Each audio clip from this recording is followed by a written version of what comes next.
Hola, buenas tardes, mi nombre es Gerson Zag, sean bienvenidos a esta sección que es Conozcamos más acerca de...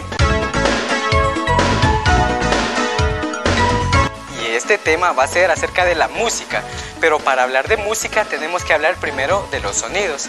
¿Y qué es el sonido? El sonido es un tipo de energía que se transmite a través de algún medio o también se transmite como una vibración. Es por ello que necesita el aire o también el agua. Un dato curioso es de que las ballenas pueden tener su canto y de que a cientos de kilómetros otra ballena también logra describirlo y identificarlo.